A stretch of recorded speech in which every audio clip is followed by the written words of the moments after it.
If you want to give me a new nickname or whenever we talk about beat, we should say that's what you are. No, but it's Cousin Pete. This Cousin Pete right here. This is my nickname. Yeah, he Gun Pete. Gun Pete. Gun Pete. So cousin, yeah, what's your name? Just call me Cousin Pete. Cousin Pete. Cousin Pete.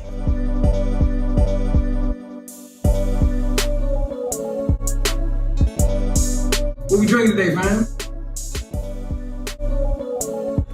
You know something? Hey, I'm drunk, Lil. I'm drunk. And you know something? It's beautiful. What we drinking today, man? I don't want to get into the particulars, but I know that a bottle of Cavatier and a lady would definitely be involved. What we drinking today, man? Yo, what's good, family? I'm King Nace, Bud, and Hill, and this is another episode of What We Drinking. And today, family, we're bringing to you none other than the Octomore 12.1. So, Octomore 12.1. Everybody, if you're within the world of whiskey, you know, within the world of scotch. Now, everyone knows, you've seen our episodes. We have been heavy within the bourbon. Bourbon is popping. Bourbon is popular. But hey, we getting ready to get into a new year. And we wanted to kind of get back to our roots. What kind of got us into the reason why we even started the channel. And that was scotch. So what better way to kind of usher in our conversation when it comes to scotch than dealing with a heavy peated scotch? And that is the Octomore. Been around forever. Octomore started when, bud? When did Octomore? In 08 when they first did the first pour of 6,000 bottles. There it is, man. BRUICHLADDICH. Yeah, BRUICHLADDICH, right? It's just such a cool thing. BRUICHLADDICH. Yeah, Laddie. The ick, there's no ick. BRUICHLADDICH. Laddie. Hey, Laddie. You know what I mean? So yeah, right, yeah, exactly. You know what I mean? We Laddie. That's it, man. So, you know, hey, look, started by Jim McEwen. Everybody knows. If anyone knows you're in the game, Jim McEwen, he really just, you know, supplanted himself within the distillery game when he came out with the Octomore, and then when he did his dry gin, it basically was one of the greatest distillers of our time. Yeah, of our time ever. You know what I mean?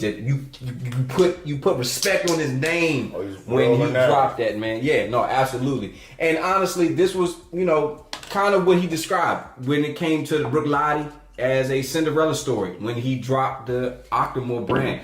That resurgence brand, right, to really get back to distillery, right? But so when we talked about this, because this really was a distillery that was in a bit of trouble.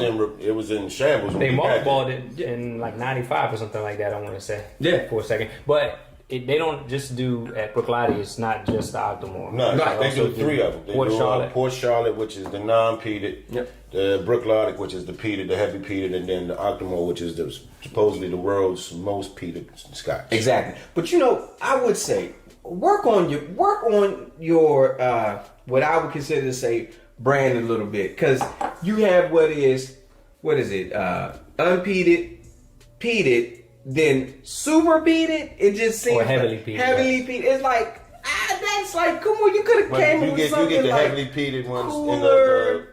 You know, I think it was like, it could have been like a cooler name that you could have come up with it to just be like, but you got peated, but you got like heavy peated. I mean, it's like, okay, look at it on the lines of your Stag and your Stag Juniors. Yeah, but look, so that would be your Stag, that'd be your George T, the other would be but then he didn't say heavy Stag and then like just light Stag. You know what I mean? So I don't want to get caught up in that, man. I'm just saying, you know, you could have come up with something cooler. You know, that's always a thing.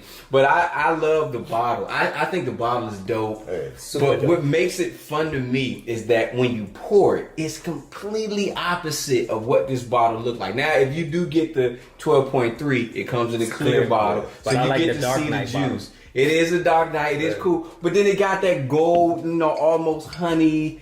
You know, I just feel like, you know, if Winnie the Pooh had this, he'd just be like, oh, blah, blah. You know, it'd just be gorgeous to him. You know the only problem with the Dark Knight bottle is once you get into it, you don't know where you at. Where the end is. That is where true. The beginning is. Like, right now, we don't know. Yeah, and it's got some weight, so you don't know whether or not it's getting lighter or heavier. Is it matted at the bottom, too? I mean, it's Dark Knight everywhere. Yeah, it's Dark Knight everywhere. The matte finish, like that'll get the high scores. In no question, man. Review. So, point one being, what is it? Coming in at 130.8 parts per million ppm. So, can't get right, aka Bottle Huntress. Man, look, let's educate the family, man. When we talk about ppm, parts per million, what I mean, that's chemistry. Yeah, so Explain it to 'em sometimes a little bit. it can be a bit of a misnomer. You see the 130, you compare it to your your Lefroy, your Lagavulin, and some other peated scotches. They usually come in about 30, 40, 50 parts per million. I think when this first started, it started at like 80.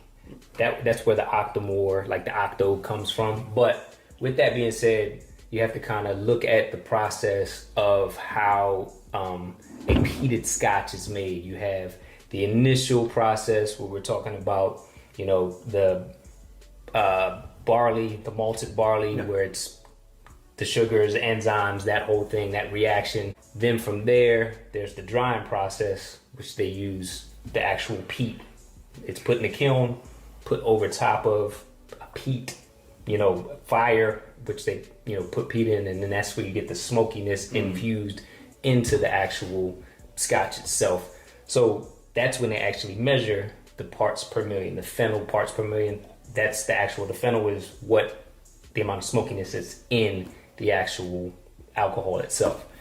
With that though, it can change afterwards because you're talking about fermentation, you're talking about milling, and you're talking about the actual bottling, all of that stuff, the aging process. It can then strip away a lot of that peat that was in it before. So when it goes into the bottle, when it comes to you see 300 parts per million on the bottle, but it may not, and definitely is not going to be the same amount of peat that it was when it came off of, the still or whatever it is. Nice. So it's a little bit of a misnomer. And sometimes you're like, all right, well, this is peaty, but that Lefroy is super peaty, and it's only 30 parts per million. But that's when they initially did that whole, peat drying process of the malted barley. So, okay. And speaking not of to nerd out. No, that's fine. And speaking of the malted barley, so Bud, let's talk a little about that, because it's not like as if, for the Octomore and BRUICHLADDICH that they're actually using malted barley from other locations, right? There's something specific about this particular malted barley, right? Yeah, it's a particular one that they use called CONCERTO malted barley that they work with a co-op in Northern Ireland. 6 different farms in Islay for 12.1. Right. 12.3 is 100% BRUICHLADDICH farm. No, my bad. Not Northern Ireland, I mean Islay. Okay. But they come from different farms within Islay. Yeah. So 0.1 has a blend of different barleys, but they're 12.3, all 100% CONCERTO barley. All one, CONCERTO means BRUICHLADDICH's farm. Yeah. That's 12.3. All right, The I others like are it, coming man. from different. It's a blend of malted barley from different farms. Distilling wise, man, what do we know about distilling? What do we?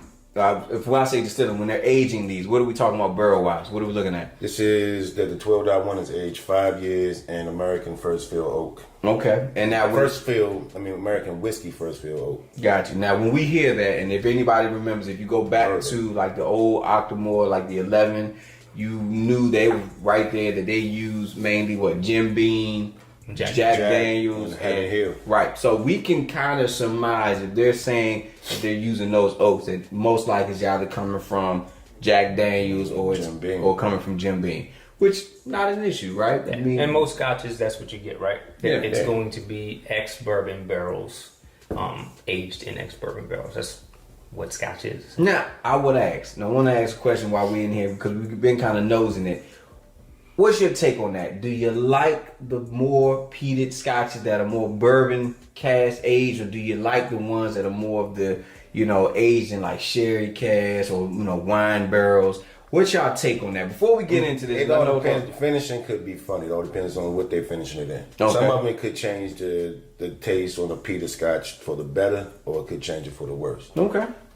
All right. Well, let's get on this. On the nose, man. What are we getting, man? What's on the nose that we getting on this Octomore 12.1? And I want to say that one is the most ppm of all three. They're coming with the 130. Not every year. No, right, but just for the 12, just for this year. It is the peatiest one. So that doesn't mean if you go get the 0.2 or the 0.3, you're going up in your ppm. It's just it's just a different expression. That's it. It's just and that's a very good way of explaining it. It's just a different expression. Yeah, I think like so I've had different ones. We've all had the 6.1. that I have, but the 8.3, I think the master class is the highest supposedly ppm on record, which is like 300 and some ppm.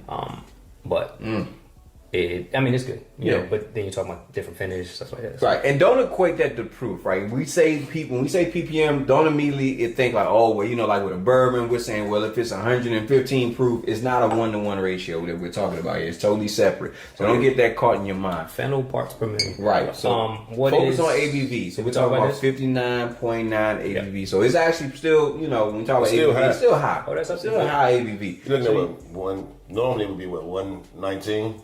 Right. Well, you mean as far as a proof, what a proof would be at that type? Yeah. Close to cask strength. Yeah, around that space. So, well, I mean, it is. These are unchill filtered cask strength. Yeah. It, you know, just varies. Some have been over 100 and some have been over 60% ABVs. Some have been, you know, right here in the 59, 58%. That's right. And for our bourbon fans, this is a single malt. So, you know, if you are a single malt fan, this is still a single malt, you know what I mean, that you're going to get. So, keep it to them. Single malt, same distillery. That's it. Malted barley. That's it. In Scotland. Let's get it. So, I mean, you talking about damn near like its own version of a bottle and bond in the kind of way, you know what I mean, that meets all these criteria, man. So I do. I mean, it's snobs. Like a lot of people do like, oh yeah, I only drink single malt scotch, but you're missing out. Hey, look, man. Hey, look. Shout out to our man Ed Hood. He actually, that's how he started. You know, he's a single malt guy. That's how he grew up through the game, loving only single malts. Well, he, you know, grew out there. So yeah, there's a cult world where single malts is that's just where they feel like, hey, if it ain't single malt, I don't prefer a single malt over a blended because of the blend you add. Some of them add grain alcohol to it, so I prefer the single malt. But they're all very good blended scotches. Oh yeah, two words, Johnny Walker. I mean, let's be honest. Whether you love him or hate him, one of the highest selling Scotch whiskeys in the world. You know what I mean? Like ever. So yeah, it might be the most. Yeah, absolutely right. Yeah, absolutely. And I probably have to go back. It may have. Yeah, I don't think there really is. Maybe a distillery is close, but not really to hitting their numbers that they've been around selling whiskey in the game. We're talking about Scotch. Yeah, I can't think of another one. They're a big brand, but on the nose, man. What are we getting? Because you know this is Pete. You know Pete. Immediately we're getting that smoke, but I'm getting some really good notes out of this. Yeah, I'm getting like a floral, a light fruit. I'm getting a vanilla. I definitely get a vanilla. I get that sweetness, and it's somewhere. There's a honey nose, right? I mean, it's got that nice honey color you was talking about earlier. I mean, the color's beautiful, and I would say the viscosity on this, to me, honestly, I would really like to say this: if you know you enjoy a bourbon, you like a high ABV a high proof on your bourbon, this isn't a bad way to go, because it to right now, even before tasting it, it is having all of the characteristics that I'm getting when we would kind of taste those higher proof bourbons. When I look at the viscosity, the only difference is the color. It's definitely a lighter color, but you're getting the actual colors, unchill filtered. There's no coloring in this, so you're not getting any of those, additives that you would think that you're getting by looking at it. It's none of that. This is actually what you're getting from that, distilling process that they're using. But it's got all the same characteristics of what I would see of a high proof bourbon: the viscosity, the smell. Other than tasting it, which we're gonna get into, I feel like I should hate this. And you just don't get the dark. Right, the dark color. I wonder what like the barrel char is on the ones that they use. Darkness. Yeah, that would actually be a good one. But hey, look, family, I'm not gonna waste buttercream. Oh, that man. Okay. I could just have made that up, but like an icing. No, but but buttercream has a very vanilla note. You do get some of that higher, what's that? Like when what's that smell when you're getting with butter that I want to say? A little bit of a salt content with butter that you kind of get with that. So I can see where you're getting that smell. That's a salty and sweet. Get out of here, man. Nose blind. Doing some things over there, man. Doing some things over there, See what man. we got in there. Hey, man. So look, man, we gonna get into this, family. So look, pour it up.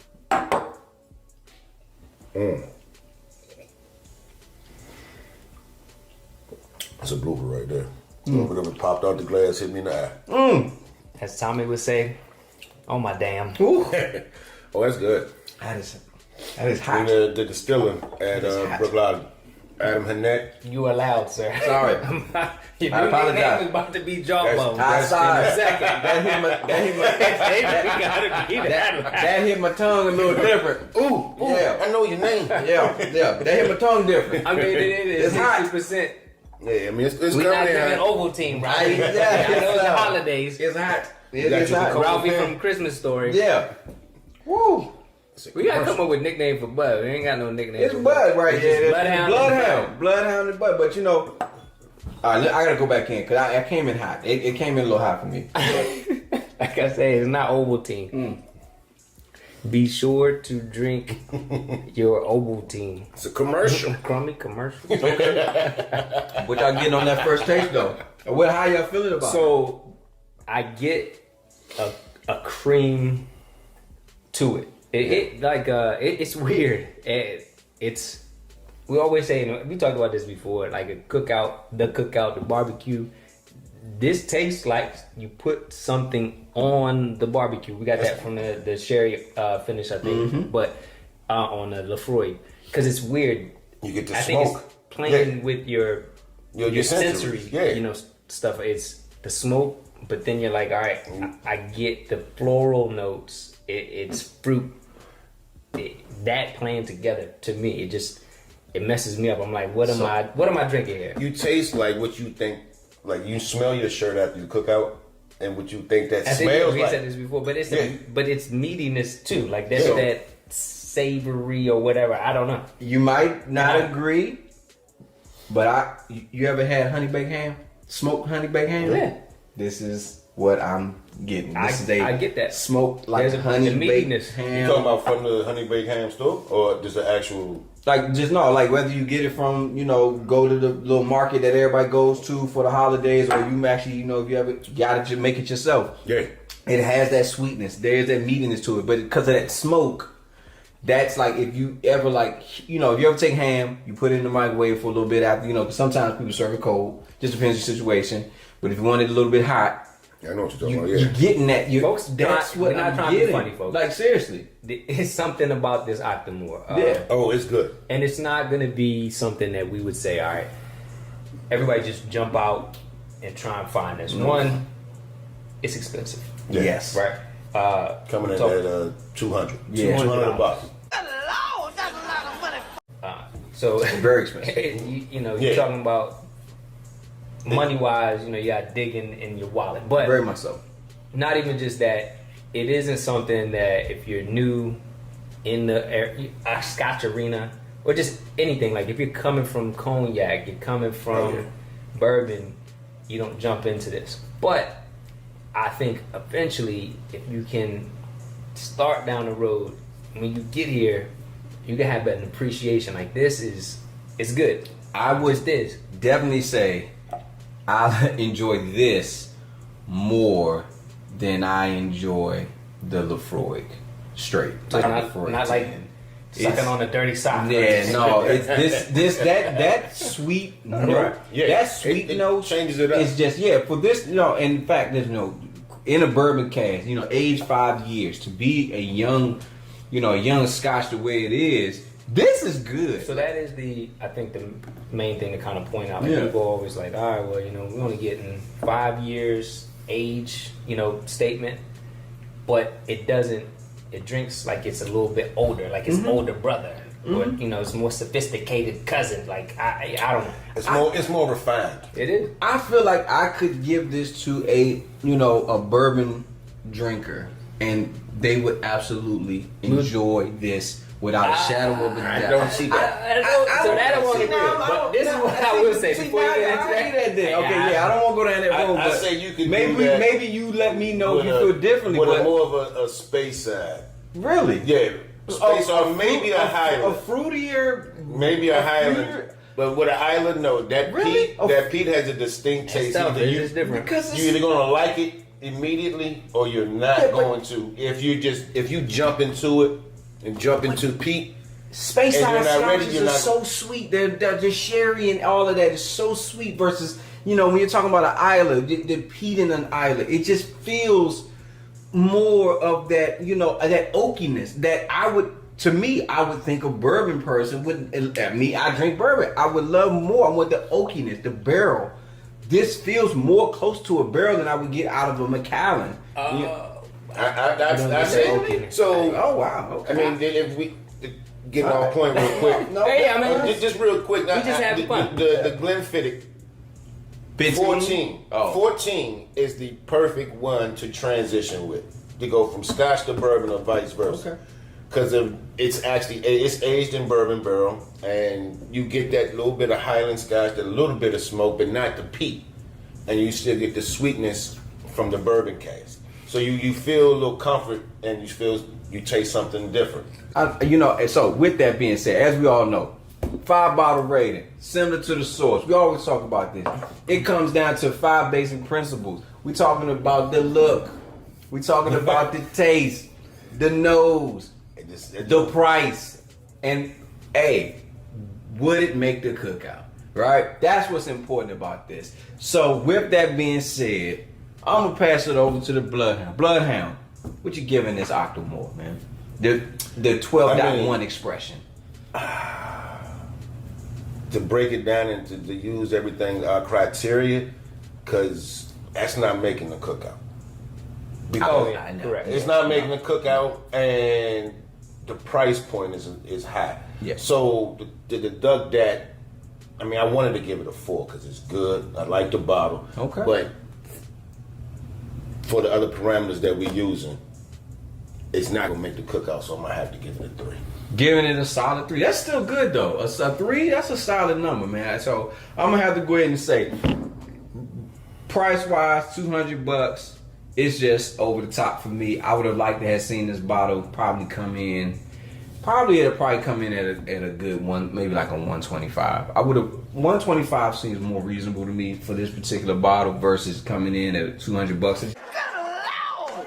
That's a lot of money! I just feel like you're pricing yourself out of a market that I think people buy more. You tap into a larger market with a lower price. I think so. I think more people buy this with that. Yeah. Look wise, love the bottle. I mean, I'm a matte black. I used to own a matte black car, so I'm absolute love with the bottle. All black everything. Yeah, man. You know what I mean? Taste. I love the taste. The peatiness. Not a super peat fan, but I just love that upfront honey note that you're getting with it. Like you said, there's a little bit of floral note in there as well. I just enjoy that. It helps when you're getting that down. So it's just really, really good to me. As far as the nose, same thing. Nose was great. So I'm going to have to go ahead and I'm going to agree with you, man. I'm going to bring it in at a solid 3. I think because it won't make the cookout and the fact that the price is just a little bit too much for me, it's a solid 3 for me. It's a good bottle. It's a good bottle. Definitely something I would put in my bar, knowing that price though, I would split it with a friend. You I would have split that price with a for friend. experienced Scotch drinkers. Yeah, I would split it with a friend. What about you, man? Bottle Huntress. So this is what I'm gonna say. To quote my man Smokey from Friday, I don't give up if it's gonna make the cookout or not. This is a 4 all day, every day. I now actually, it's not my favorite, right? I'm gonna break the breaking the rules. rule. All right, if we doing that, then okay, I'm with you. I'm with you. Lord. Because We to me, throwing out the rules. it's so good. It's gonna be a 4. Period. Yeah. Bottle, I'm gonna give it extra points For the- look of the okay. bottle, and then As we all we talking know. about the will it make the cookout? Taste wise, it's off the charts to me. But it is. I'm a little bit we said biased. So whenever we talk about Pete, Sneaky that's what Pete, we're gonna say. See Cut the Pete. show on Amazon. Sneaky Pete. Yeah, I'm a fan. This it's a 4. Like I said, other years were better, but this one is still good. Okay. Let's get it. 4. All right. 4. Okay. So, so fam, listen. This is what we can all say. For us here, what we drinking, this is a good bottle. Like, oh yeah, the 12.1 expression is a really, really good bottle. If your wallet can't support it, go get it. Go get it. Right. If If you want to split it with friends, I think it'd be worth it. If you are into the world of scotch already. Special occasion bottle. You buy it, you don't murder it. You keep it on hand for when you want to have people over and let them taste something that they've never tasted before. Pour some in the taster bottle for them later. we already know how good how you come to my house. If I'm drinking scotch, like you said, you feel like you're smarter. You feel like you're more sophisticated. You feel like you put your suit on, whatever. But for me, I feel your jazz feel. But I'm not a jazz fan necessarily. I'm not going to throw on Coltrane or whatever. I'm going to throw on some James Brown and the JBs because it's heavy trumpets, horns, that type of stuff. The peas, the peas, James Brown and the JB. Like I hear that when I'm when I'm drinking scotch.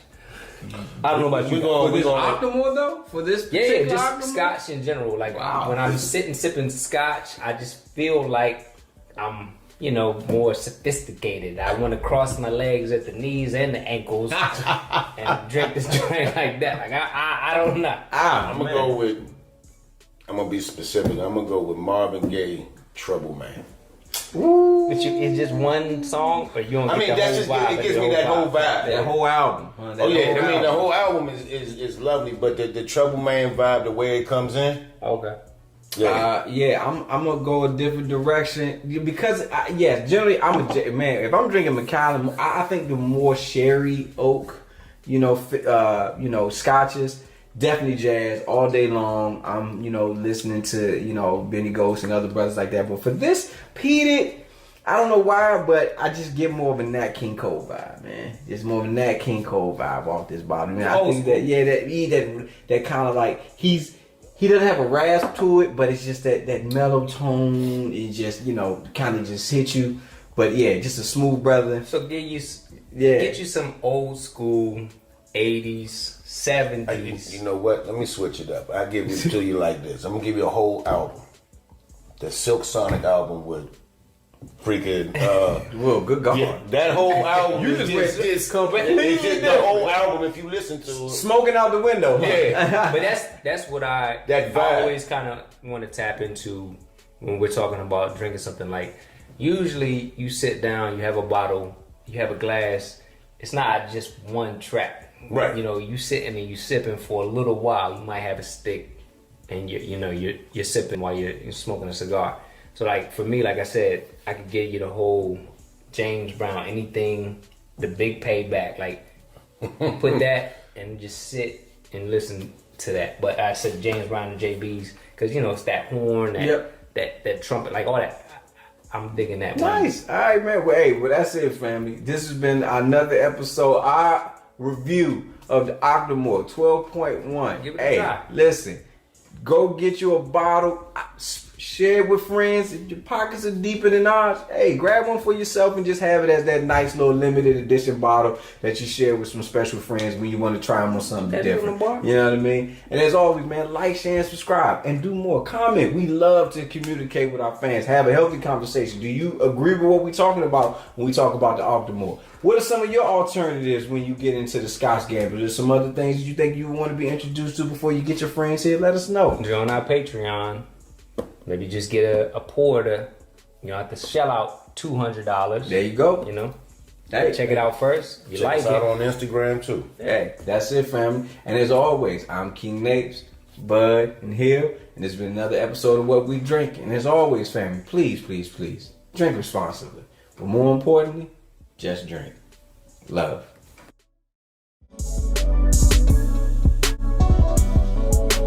What we drinking today, man?